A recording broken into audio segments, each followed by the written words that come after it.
স্বপ্ন জড়িয়ে দাও। অবুজ কুসুম কলি রঙেতে রাঙিয়ে যদি মমতার রঙে তার রাঙিয়ে নাও। হাত বাড়িয়ে দাও, দু হাত বাড়িয়ে দাও।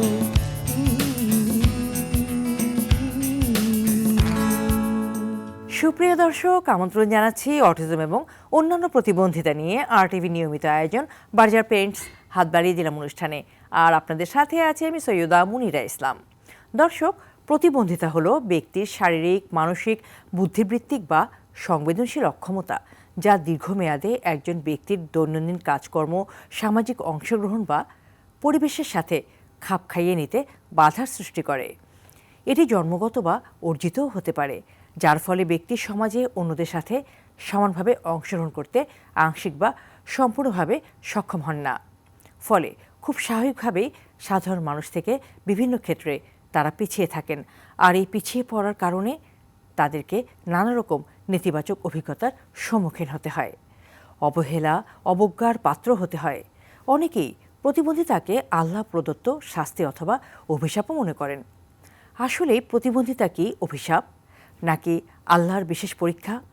মানুষ যাকে দুর্বল ভাবে, আল্লাহ কি তাকে সবচেয়ে সম্মানিত করে তোলেন না? দর্শক, ইসলাম একটি পরিপূর্ণ জীবন ব্যবস্থা। সেখানে শারীরিক সক্ষমতা নয়, তাকওয়াই মর্যাদার মাপকাঠি। আজ আমরা আলোচনা করব কোরআন ও হাদিসে প্রতিবন্ধিতা সম্পর্কে কি বলে, আর একজন প্রতিবন্ধী মানুষের প্রতি আমাদের আচরণ কেমন হওয়া উচিত ইসলামের আলোকে। আর এই গুরুত্বপূর্ণ আলোচনা নিয়ে আজ আমাদের বার্জার পেরেন্টস হাত বাড়িয়ে দিলাম অনুষ্ঠানে আমাদের সঙ্গে যুক্ত রয়েছেন একজন ইসলামী চিন্তাবিদ, শিক্ষাবিদ এবং গবেষক ডক্টর নাসিমা হাসান। দর্শক, চলে যাচ্ছি আলোচনায়। আর আলোচনার শুরুতেই ডক্টর নাসিমা হাসান, আপনাকে স্বাগত জানাচ্ছি আমাদের আজকের আয়োজনে। কেমন আছেন? আছি আলহামদুলিল্লাহ, ভালো। ডক্টর নাসিমা হাসান, অনেকে মনে করেন প্রতিবন্ধিতা আল্লাহ প্রদত্ত একটি শাস্তি। এই ধারণা কতটা সঠিক? ইসলামের দৃষ্টিতে প্রতিবন্ধিতা কি আল্লাহর পক্ষ থেকে আসলে শাস্তি, নাকি অভিশাপ, নাকি একটি পরীক্ষা? কোরআনে আল্লাহ তাআলা বলেছেন যে নিশ্চয়ই আমি তোমাদেরকে পরীক্ষা করব, ভয়, ক্ষতি, জানমালের ক্ষতি ইত্যাদি দ্বারা, কিন্তু বিশ্বাসীদের সুসংবাদ দাও। কেননা আল্লাহ এই পরীক্ষাটি করেন, যদি সেই পরীক্ষায় টিকে যায়, সে ধৈর্যের সাথে ধরে থাকে, তাহলে কিন্তু আল্লাহ তাআলা তাকে সুসংবাদ প্রাপ্ত করছেন। তো এখান থেকেই বোঝা যায় মানুষকে নানানভাবে আল্লাহ পরীক্ষা করবেন।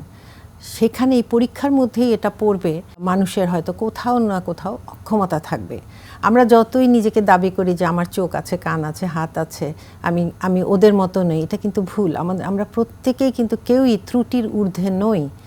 তাদের হয়তো সেই অক্ষমতা বেশি দেখা যায়, আমাদেরটা দেখা যায় না বা আমরা লুকিয়ে রাখি, যার জন্য আমরা মনে করি যে তারা আমাদের মতো নয়। এটা কোনো মতেই অভিশাপও নয়, এটা আল্লাহর ইচ্ছাতেই হয়। এটা পিতামাতারও কোনো পাপের ফলে নয়, কেননা আমরা খুব সহজেই এটা আসলে বলে ফেলি যেটা পিতামাতার কোনো পাপের কারণে হয়েছে। এটা যে কত বড় ভুল, কেননা আমরা কি পাপ করি এবং সেটার প্রতিফলটা কি পাবো, এটা তো আল্লাহ তাআলাই শুধু জানেন, এটা মানুষ জানার কথা নয়। এবং এই জন্যই কিন্তু জাজটা আমরা করতে পারি না। এই জাজ করাটাও এক ধরনের গুনাহ এবং এটা এক ধরনের অহমিকা যে আমি এটা বলে ফেলছি। এই জন্য কিন্তু আমরা যদি কোরআন বেশ কিছু আয়াত আছে, সূরা হুজুরাতে আছে যে কোনো হে ঈমানদারগণ, মানে ঈমানদারদের মধ্যেও এই সমস্যাগুলো আছে বলেই কিন্তু আল্লাহ কিন্তু অ্যাড্রেস করছেন হে ঈমানদারগণ বলে, যে কোনো পুরুষ যেন অন্য পুরুষকে উপহাস না করে। কেননা যে উপহাস করছে সে হয়তো উপহাস যাকে করা হচ্ছে তার চেয়ে উত্তম। আবার কোনো নারীও যেন অন্য নারীকে উপহাস না করে, কেননা সেই একই কথা, উপহাসকারী হয়তো উপহাস যাকে করা হচ্ছে তার চেয়ে উত্তম।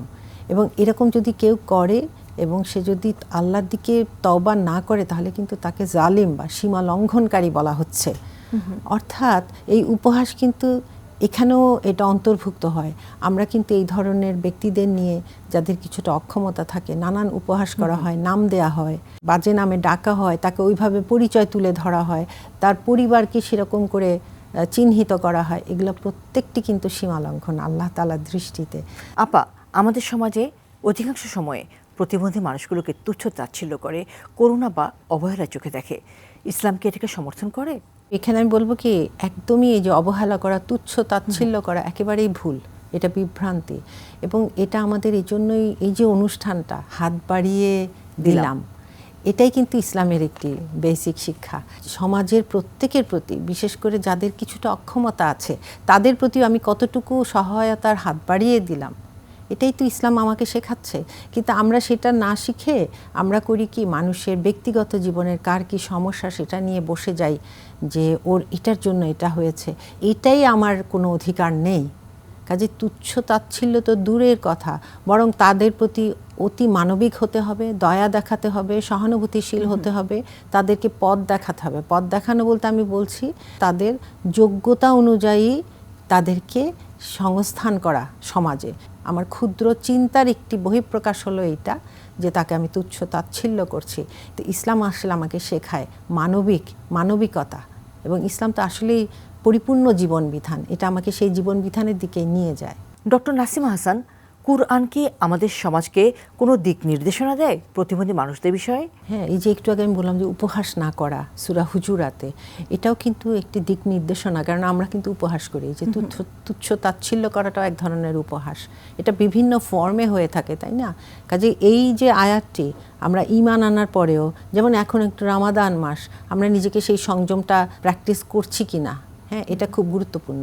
আরেকটি আছে সূরা নূরে, যারা অসুস্থ বা যারা অন্ধ বা খোঁড়া, তারা যদি কোনো বাসায় যে কিছু খায় সেটার অনুমতি আছে, মানে এতে কোনো দোষ নেই।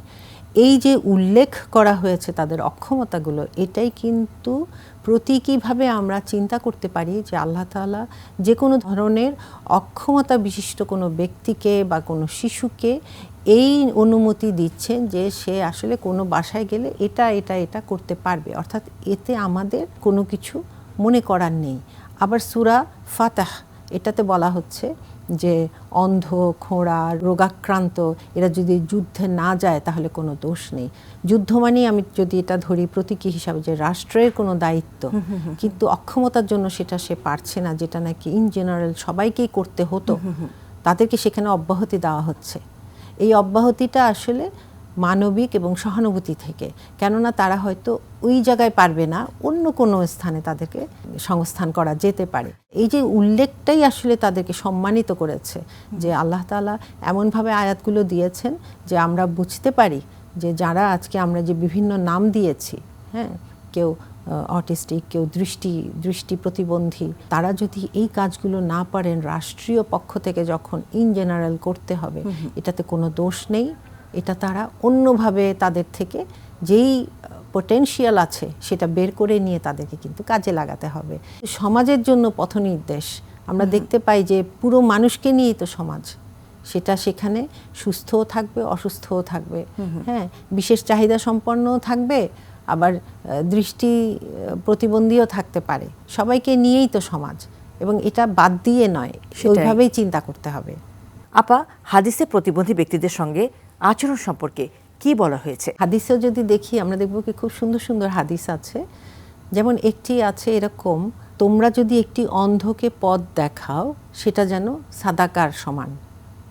তার মানে কি, অন্ধকে পথ দেখানো, এটাও আমি বলবো যে আমি যদি এটাই তুলনা করি, অন্ধ মানে যে কোনো ধরনের তার মধ্যে সমস্যা আছে, তাকে পথ দেখানো মানে সহায়তা করা। এটা মূল বার্তা হলো মানুষকে সহায়তা করা, এবং বিশেষ চাহিদা যদি কারো থাকে, সমস্যা থাকে, তাকে সাহায্য করাটা সাদাকার সমান। আপা, নবী করিম সাল্লাল্লাহু আলাইহি সাল্লাম প্রতিবন্ধী সাহাবীদেরকে নেতৃত্ব অথবা গুরুত্বপূর্ণ দায়িত্ব দিয়েছেন, এই বিষয়ে কোনো উদাহরণ আমাদের দর্শকদের সাথে যদি শেয়ার করেন। আল্লাহর রাসূল সাল্লাল্লাহু আলাইহি সাল্লাম যেমন মদিনার অধিপতি ছিলেন, রাষ্ট্রপ্রধান বলা যায়। একজন রাষ্ট্রপ্রধান কিন্তু অনেক ব্যস্ততা, কিন্তু সেখানে তিনি ভুলে যাননি ওনারই একজন সাহাবী আব্দুল্লাহ ইবনে উম্মে মাকতুম, তিনি অন্ধ ছিলেন। এরকম যখন মদিনার বাইরে গেছেন, একাধিকবার তাকে প্রশাসনিক কাজে এবং ইমাম হিসাবে নিযুক্ত করে গেছেন। তো এখানে কিন্তু কেউ প্রশ্ন তুলেনি অন্যরা যে তিনি তো চোখে দেখতে পান না, ওনাকে কেন আপনি প্রশাসনিক দায়িত্ব দিচ্ছেন? ওনার সেই যোগ্যতা ছিল, এবং ওনার সেই ঈমানের শক্তিটা ছিল, যেটা নাকি তখনকার দিনে এইগুলো দেখেই তো মানুষকে কোনো পদে আসীন করা হতো। আল্লাহর রাসূল কিন্তু তাই করেছিলেন। কাজেই সহায়তা, সহানুভূতি, মানবিকতা, এগুলো কিন্তু হাদিসের মধ্যেও চলে এসছে। আপা, একজন মুসলমান হিসেবে প্রতিবন্ধী ব্যক্তির সাথে আমাদের আচরণটা কেমন হওয়া উচিত ভাষায়, ব্যবহারে এবং সুযোগ প্রদানের ক্ষেত্রে? সহমর্মিতা, সহায়তা করা, এই যে পথ দেখানো, তারপরে দয়া, তার যোগ্যতা অনুযায়ী তাকে কাজে লাগানো। এবং এটা পরিশেষে বলবো যে তারা দয়ার পাত্র এটা নয়, বরং তাদের যোগ্যতা অনুযায়ী তাদেরকে আমরা ব্যবহার করব। সে যদি আমি সবসময় এইভাবে দেখাই যে তুমি তো দয়ার পাত্র বা করুণা করছি, এটা নয়, বরং সে করুণার পাত্র নয়। তার মধ্যে আল্লাহ তাআলা অন্যভাবে অনেক কিছু দিয়েছেন যেটা একটি সাধারণ মানুষের মধ্যে থাকে না, সেটাই বের করে নিয়ে আসতে হবে। এটা কিন্তু সমাজের দায়িত্ব এবং ইসলামিক দায়িত্বও বটে। সমাজ তো ইসলামের জন্যই তো সমাজের জন্যই ইসলাম, একটি আরেকটি থেকে আলাদা করা যাবে না। আমরা বুঝতেই পারছি প্রতিবন্ধী ব্যক্তিরা কেউ করুণার পাত্র নয়, কখনোই না। তাদের যেখানে সহযোগিতা দরকার সেখানে সহযোগিতাটা করতে হবে। এবং এটা আমরা যারা সুস্থ স্বাভাবিক বলে নিজেদেরকে বলি বা দাবি করি, আমাদের প্রত্যেকেরই দায়িত্ব, তাই না? তা তো বটে। এবং সহায়তা করাটা তাদের জন্য লজ্জার ব্যাপারও নয়। কিন্তু আল্লাহ তাআলা কিন্তু কোরআনে আরেকটি সুন্দর আয়াত বলেছেন, দৃষ্টির অন্ধত্ব নয়, বরং অন্ধত্ব হয় সেটা যেটা তার হৃদয় ভেতরে। হ্যাঁ, এই ভিতরটা আমার যখন অন্ধ হবে তখন কিন্তু অন্যের প্রতি আমার সহানুভূতিটা চলে যাবে। মানে দৃষ্টি প্রতিবন্ধী যে আমরা বলি, আসলে তার হয়তো হৃদয়টাতেই অনেক বেশি আলো। মানে আল্লাহর নূর যখন থাকবে সে কিন্তু তার আচরণেও এরকম হবে, যে কারোর প্রতি সহানুভূতি থাকবে, এমনকি যে বিশেষ চাহিদা বা দুস্থ বা অক্ষম যে কারোর প্রতি এই অনুভূতি থাকাটা খুবই জরুরি আমি বলবো। এই যে সহযোগিতার কথা আমরা বলছি, এটা কি শুধু মানবিকতা নাকি ইবাদতের অংশ? উত্তরটা নেব আপা একটা বিরতি নিয়ে ফিরে। জি দর্শক, অটিজম এবং অন্যান্য প্রতিবন্ধিতা নিয়ে RTV নিয়মিত আয়োজন বার্জার পেন্টস হাত বাড়িয়ে দিলাম অনুষ্ঠানের এই পর্যায়ে নিয়ে নিচ্ছি ছোট্ট একটি বিরতি। ফিরছি কিছুক্ষণের মধ্যেই, আমাদের সঙ্গেই থাকুন। হাত বাড়িয়ে দাও, জীবনের স্বপ্ন এমন সব রং শুধু বাংলায় সম্ভব। রাঙিয়ে দাও, রাঙিয়ে নাও, বার্জার। হাত বাড়িয়ে দাও। দর্শক, বিরতি শেষে আবারও সবাইকে আমন্ত্রণ জানাচ্ছি অটিজম এবং অন্যান্য প্রতিবন্ধিতা নিয়ে RTV নিয়মিত আয়োজন বার্জার পেন্টস হাত বাড়িয়ে দিলাম অনুষ্ঠানে। দর্শক, আবারও ফিরছি আলোচনায়। ডক্টর নাসিম হাসান, যে প্রশ্নটি রেখে আমরা বিরতিতে গিয়েছিলাম, প্রতিবন্ধী ব্যক্তিদের সহযোগিতা প্রয়োজন এবং সহযোগিতা আমাদের করতে হবে। এই যে সহযোগিতা করা, এই সহযোগিতাটা কি আসলে মানবিকতা নাকি এটা ইবাদতের অংশ? অবশ্যই এটা দুটোই, আমি বলবো দুটোই। ইসলামের দৃষ্টিতে কারো প্রতি মানবিক হওয়াটা ইবাদতের অংশ।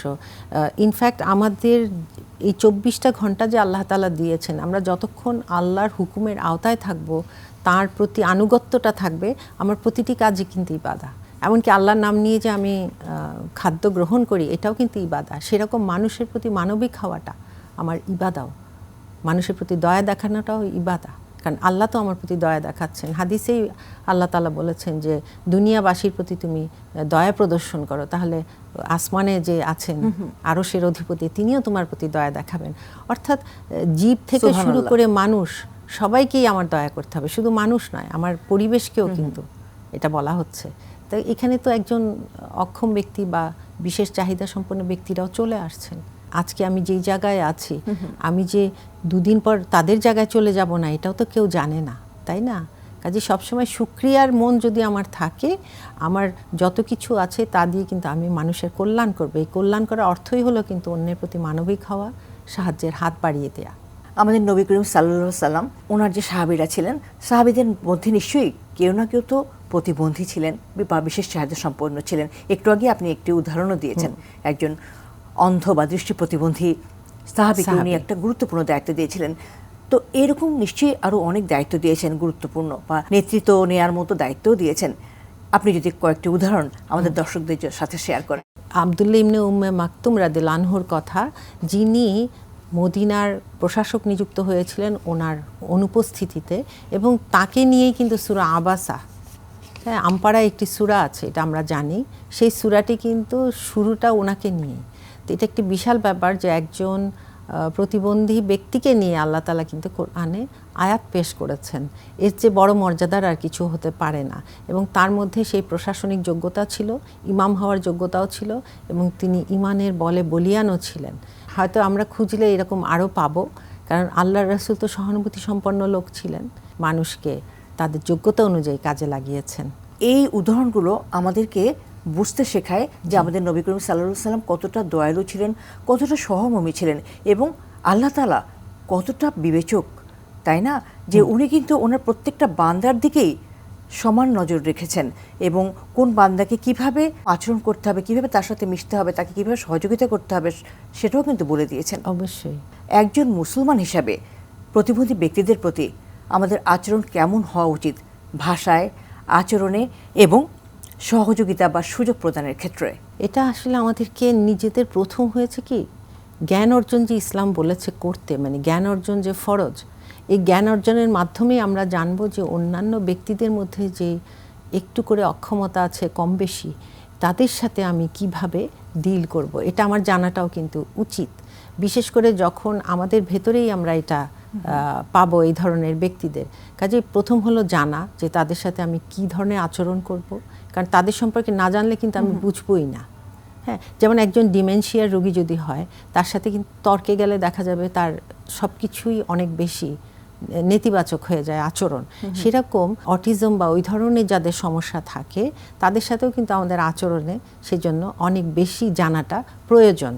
যেমন একটি উদাহরণ আমি দেই, একবার একজন উনি চাইল্ড ডেভেলপমেন্ট নিয়ে কাজ করেন, একজন চিকিৎসক, তিনি আমাকে বলছিলেন যে ধরুন একটা অটিস্টিক বাচ্চা, সে ফ্যান বা কিছু ঘুরে এই জিনিসটিকে খুব পছন্দ করে।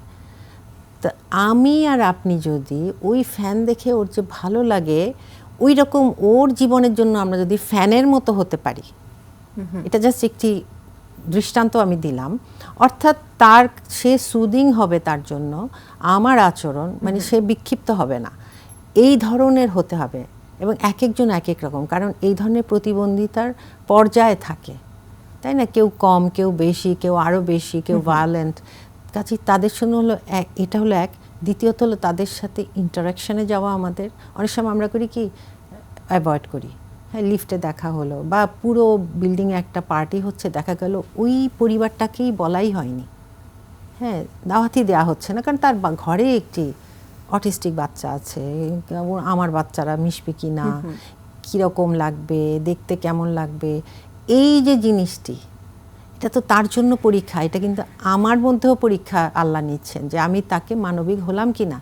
তাই নয় কি, আমার সামনে তো তখন চলে এসছে সে, আমাকে মানবিক হতেই হবে, সহানুভূতিশীল হতেই হবে। আমি পুরো বিল্ডিংয়ের বাচ্চাদের যখন দাওয়াত দিব, তাকে যে বাদ দিচ্ছি, এটা আমি এক্সাম্পল দিয়ে বোঝাচ্ছি, আমরা এটা করে থাকি, এটা কিন্তু করা যাবে না। তাহলে কিন্তু তাকে আমি এক ঘরে করে ফেললাম। তার মানে হচ্ছে যে প্রতিবন্ধী সন্তান পরিবারে থাকলে সেই পরিবারেরও যেরকম পরীক্ষা, প্রতিবেশী বা সমাজে যারা আছে তাদের জন্য পরীক্ষা। এটা পরীক্ষা যদি আমি না করি, আমি বলবো না করলে আল্লাহ তো সেটা কাউন্ট করছেন। কাজে এটা আমাকে করতে হবে, এবং আমার সহানুভূতিশীল হতে হবে ওই পিতামাতার প্রতি, কারণ পিতামাতারাও এখানে একটি বিশাল পরীক্ষায় থাকেন। সাধারণত যেটা দেখতে পাওয়া যায়, আসলে প্রতিবন্ধী সন্তান বা বিশেষ চাহিদা সম্পন্ন সন্তান যে পরিবারগুলোতে থাকে, মা বাবা তো অনেক পেরেশান থাকেন, দিশেহারা অবস্থায় থাকেন, শুধুমাত্র সন্তানটি বিশেষ চাহিদা সম্পন্ন বলে। তো সেক্ষেত্রে আসলে এই সন্তানটি ওই পরিবারের জন্য, ওই পিতামাতার জন্য বোঝা নাকি আল্লাহ প্রদত্ত আমানত? অবশ্যই আমি সহানুভূতিশীল হয়েই বলছি তাদের প্রতি, এটা অনেক বড় পরীক্ষা। অবশ্যই এটা আল্লাহর তরফ থেকে আমানত। আমি বলবো তাদের হৃদয়ে যদি এটা তারা বারবার এটা বলতে থাকেন, যেটা আল্লাহ আমাকে আমানত দিয়েছেন। যে কোনো সন্তানই তো আল্লাহর তরফ থেকে আমানত হিসাবে আসে, এবং সেই আমানতের আমি যাতে সুরক্ষা করি। কাজেই যেই বাচ্চা যেরকম, হ্যাঁ, তাকে কিন্তু সেভাবেই তো ট্রিট করতে হবে, বা তার মধ্যে যোগ্যতাটা বের করে নিয়ে আসতে হবে। যেমন আমি একটু উদাহরণ দিই, আমাদের পরিচিতর মধ্যেই একজনের বাচ্চা ছিল, ধরা পড়লো যে তার মধ্যে অটিজম আছে, কিন্তু সব সময় চিৎকার করতো। সে কোনো কথা বলে না, কিন্তু চিৎকার করছে সমানে, এমনকি রাতেও মা ঘুমাতে পারে না। তারপর দেখা যাচ্ছে অনেক পরে 8 বছর বয়সে তাকে বিশেষ স্কুলে দেওয়া হলো। 8 বছর যখন বয়স, তখন ক্লাসে যে শিক্ষিকা, তিনি খেয়াল করলেন ওই বাচ্চাটি গুনগুন করে সুর ভাজে, সে গানের মতো করে। তখন ওই শিক্ষিকা একটি স্টেপ নিলেন, তাকে গানের দিকে নিলেন। দেখা গেল ওই গানের ইয়েতে যাওয়ার পর সে গান শুরু করলো। তারপরে কিন্তু তার সব কিছু অনেক, সে এখন সমাজে সে মিশতে পারে, কথা বলতে পারে, চোখে চোখে তাকাতে পারে। তো এই যে জিনিসটি, আমি কিন্তু এখানে বলতে যাব না যে মিউজিকের কথা যে হারাম হালাল। গান কিন্তু যখন এটার শালীনতা সম্পন্ন কথা হবে, অবশ্যই গানের কোনো সমস্যা নেই ইসলামে।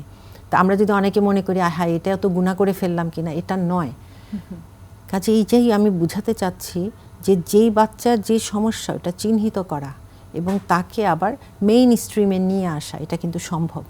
এবং বহু উদাহরণ আছে যে মাঝারি বা তার চেয়ে কম অটিজম নিয়ে সে নর্মাল লাইফ লিড করছে, ডাক্তার হয়েছে, এটাও আছে, বিবাহ করেছে, এটাও আছে। যে আল্লাহ চাইলে কি না হতে পারে, কিন্তু চেষ্টাটা আমাদের এবং সমাজের উভয়েরই। কিন্তু তাকে অন্তর্ভুক্ত যদি আমরা না করি, এটা কিন্তু তার জন্য ক্ষতি হয়ে যায়, তার পিতামাতা সহ। যে সন্তান বিশেষ চাহিদা সম্পন্ন, এটা আসলে মেনে নিতে খুব কষ্ট হয়ে যায় মা বাবার জন্য। এই যে মেনে নিতে পারছেন না মা বাবা, এর ফলে তাদের মধ্যে কিন্তু অনেক রকম মানসিক সমস্যাও তৈরি হচ্ছে, পরিবারেও অশান্তি তৈরি হচ্ছে। ইসলাম কি বলেছে এই বিষয়ে, উত্তরটা নেব একটা বিরতি নিয়ে এসে। দর্শক, বার্জার পেরেন্টস যেমন বিশ্বাস করে প্রতিটা দেয়াল নতুন করে রং পেলে ঘর বদলে যায়, তেমনি সমাজের মনোভাব বদলালেই বদলে যাবে জীবন। আমাদের শুধু একটু হাত বাড়িয়ে দিতে হবে। দর্শক, অটিজম এবং অন্যান্য প্রতিবন্ধিতা নিয়ে আরটিভির নিয়মিত আয়োজন বার্জার পেরেন্টস হাত বাড়িয়ে দিলাম অনুষ্ঠানের এই পর্যায়ে নিয়ে নেব আরও একটি ছোট্ট বিরতি। ফিরছি কিছুক্ষণের মধ্যে, থাকুন আমাদের সঙ্গেই। দু হাত বাড়িয়ে দাও, জীবনের স্বপ্ন এমন সব রং শুধু বাংলায় সম্ভব। রাঙিয়ে দাও, রাঙিয়ে নাও, বার্জার। দু হাত বাড়িয়ে দাও। দর্শক, বিরতি শেষে আবারও সবাইকে আমন্ত্রণ জানাচ্ছি অটিজম এবং অন্যান্য প্রতিবন্ধিতা নিয়ে আরটিভির নিয়মিত আয়োজন বার্জার পেরেন্টস হাত বাড়িয়ে দিলাম অনুষ্ঠানে। দর্শক, আবারও ফিরছি আলোচনায়। আজ আমরা আলোচনা করছি আমাদের প্রতিবন্ধী ব্যক্তি যারা আছে, এই প্রতিবন্ধী ব্যক্তি এবং প্রতিবন্ধিতা বিষয়ে ইসলাম কি বলে। আর এই আলোচনায় আমাদের সাথে আছেন ইসলামের চিন্তাবিদ ডক্টর নাসিমা হাসান। আবারও ফিরছি আলোচনায়। ডক্টর নাসিমা হাসান, বিরতিতে যাবার আগে আপনার কাছে জানতে চাচ্ছিলাম যে অনেক পরিবারই আসলে প্রথম অবস্থায় যেটা হয়, সন্তানের এই সীমাবদ্ধতা বা বিশেষ অবস্থাটাকে মেনে না নেয়ার বিষয়টা একদমই মেনে নিতে চায় না। তাদের ক্ষেত্রে ইসলাম কি বলেন? একটি বাচ্চার অনেক কিছুই হতে পারে, শুধু অটিজম নয়। প্রচুর বাচ্চা কিন্তু হয়তো আশপাশে আমরা দেখতে পাবো যে দুরারোগ্য ব্যাধি হয়ে যাচ্ছে। বাবা মার জন্য মেনে নেওয়া এটা কষ্ট, এই কষ্টটাই পরীক্ষা। এখন আল্লাহ আমাকে পরীক্ষা নিচ্ছেন, এটা যদি আমি মেনে নিতে না পারি, তাহলে কিন্তু এর প্রশ্নের উত্তর খুঁজতে যে আমি হয়রান হব, এর যে কোনো আর দ্বিমত নেই। কেননা কেন আমি, আমার কেন হলো, ওর তো হলো না। হ্যাঁ, আমি তো এত নামাজ পড়েছি, এত আল্লাহকে ডেকেছি, আমার বাচ্চাটি কেন এরকম হলো? এই প্রশ্ন আসাটা অস্বাভাবিক নয়। প্রথমত নিজেকে নিজে বোঝাতে হবে যে এখানে আমার হাত নেই, এটা আমার পাপের কারণেও নয়। দ্বিতীয়ত হলো তার আশপাশে যত আত্মীয় স্বজন আছে, তারা যাতে অবশ্যই তাকে সাপোর্টিভ কথা বলেন। এই বাচ্চাকে নিয়ে তুমি অনেক দূর যেতে পারবে, ওর মধ্যে অনেক কিছু আছে। এই যে মানবিক হওয়ার কারণ কিন্তু এটাই, ইসলামের যে শিক্ষা, সহানুভূতিশীল হওয়া, মানবিক হওয়া, এর কারণ কিন্তু এখানেই। কেননা একটি বাবা মাকে তো তখন চিন্তা করতে কষ্ট হয় যে এই বাচ্চাটি আমার, সে জীবনে চলবে কি করে। আত্মীয় স্বজনরা তাদেরকে ভিজিট করেন এবং বলেন যে তুমি অনেক বড় পরীক্ষা দিচ্ছ, বা তুমি স্পেশালি আল্লাহ দ্বারা সিলেক্টেড, এই বাচ্চাটিকে তুমিই পারবে, অন্য কেউ হলে পারতো না। ডক্টর নাসিমা হাসান, আমাদের এই প্রতিবন্ধী ব্যক্তিদের জন্য সমাজ অন্তর্ভুক্তিমূলক হওয়াটা কতটা জরুরি, আর ইসলামের আলোকে সমাজ কিভাবে আরও বেশি অন্তর্ভুক্তিমূলক হতে পারে আপা? অন্তর্ভুক্তি সমাজ তো অবশ্যই আমাদের লাগবে। এতক্ষণ আমরা যে আলোচনা করলাম সেখানেও দেখলাম যে একটি বিল্ডিংয়েও যদি একটি দুটো বাচ্চা থাকে, তাদেরকে আমরা যাতে নিজেদের বাচ্চাগুলোর সাথে মিশতে দেই, এটাই এক ধরনের অন্তর্ভুক্তির মানে প্রথম ধাপ, যে প্রতিবেশীদের মধ্যে এটা থাকা।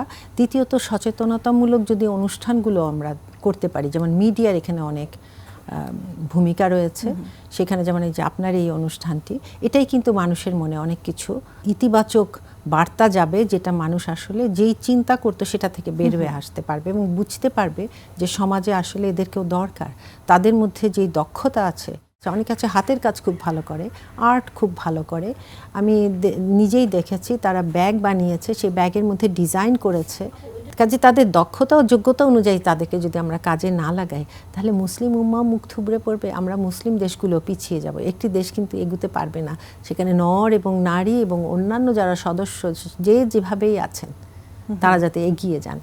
আপা, বিশেষ চাহিদা সম্পন্ন শিশুদের পরিবারে যে বিষয়গুলো প্রায়শই ঘটতে দেখা যায়, তার একটি হচ্ছে সন্তানের সীমাবদ্ধতাকে মেনে না নিতে পারার ব্যাপারটা, দ্বিতীয়ত দোষারোপ দেওয়াটা।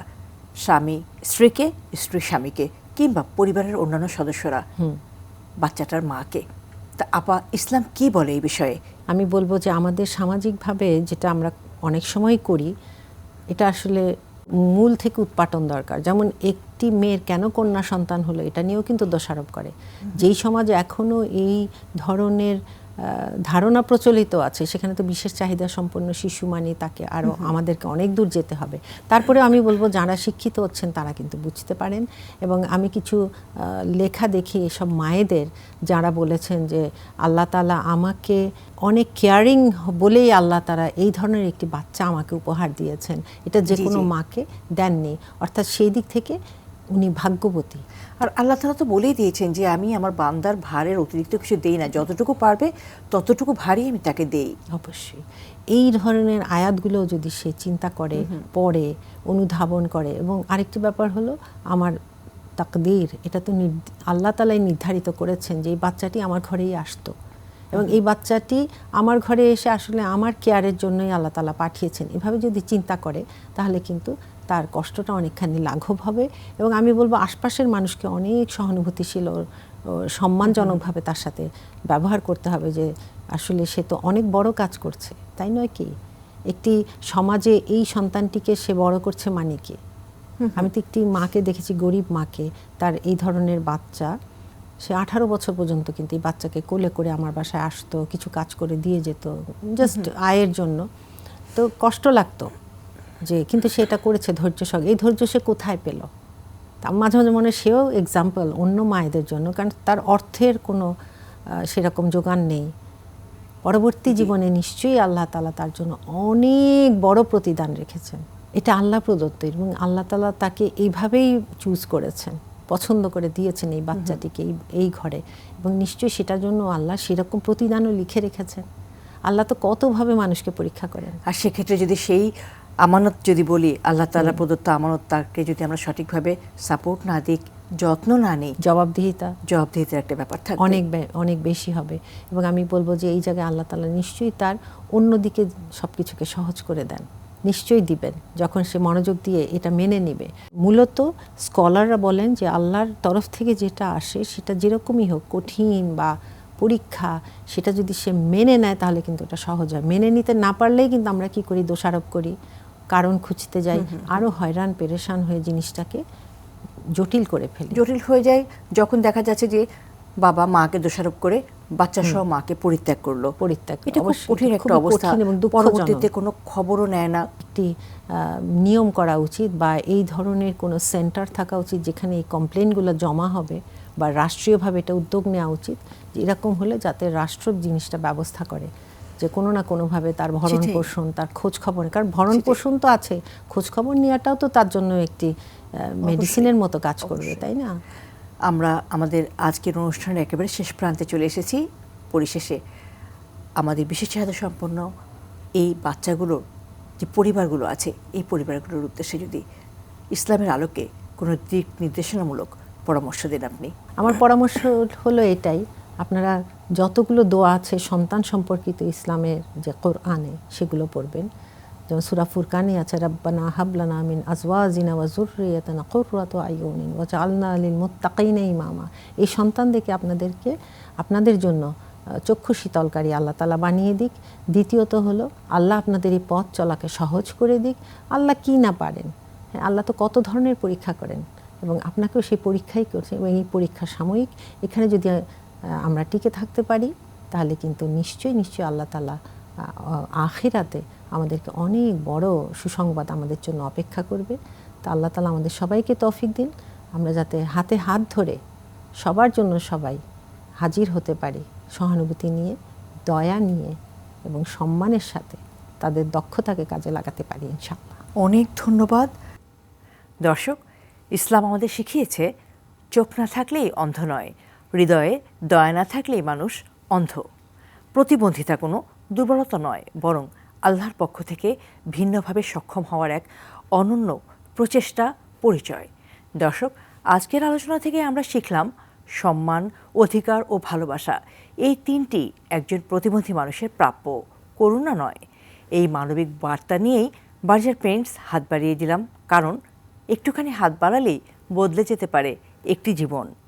দর্শক, এই পৃথিবীতে আল্লাহর সৃষ্টি প্রত্যেকটা বান্দাই অনন্য।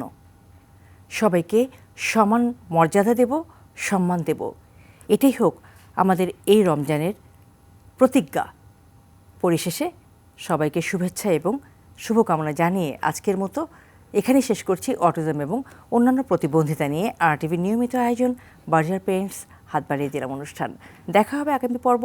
সেই পর্যন্ত সবাই ভালো থাকুন, সুস্থ থাকুন, আরটিভির সঙ্গেই থাকুন। স্বপ্ন জড়িয়ে দাও অবুজ কুসুম কলি রঙেতে রাঙিনা যদি মমতার রঙে তার রাঙিয়ে নাও। হাত বাড়িয়ে দাও, দু হাত বাড়িয়ে দাও,